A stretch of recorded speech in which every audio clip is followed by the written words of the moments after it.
最近我的私信中有很多朋友说想要吃山药糕，今天就来跟大家分享一个做法。这里我准备了350克的山药，刮去外皮，切成小块。如果过敏，记得戴手套。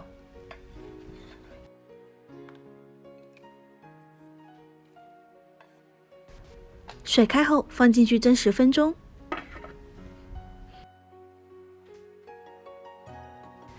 碗里面倒入150克的木薯淀粉，100克大米粉，30克白砂糖，搅拌均匀，备用。蒸熟后，倒进破壁机里面，加入200毫升纯牛奶，打成山药泥。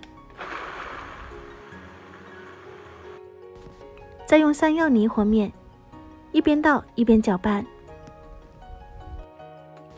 最后像这样子非常细腻粘稠的状态。再倒入15克的食用油，再次搅拌均匀。准备一个平底盘，下面要抹油，方便脱模。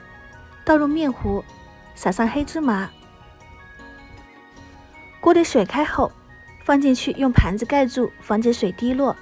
盖上盖子，蒸15到20分钟。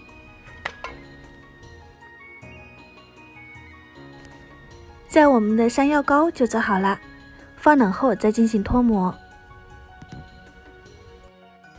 山药大家可以多吃，健脾养胃，非常营养。无论是炒菜、做糕点、做面点都非常不错。之前我分享过一个用山药做的发糕，这个比较复杂。今天做的是软糕，非常简单又快速，整体时间大概30分钟就可以搞定。大米粉可以增加柔软度、粘度，木薯淀粉的添加可以增加弹性、硬度，两者结合在一起非常好吃，而且也不会粘牙。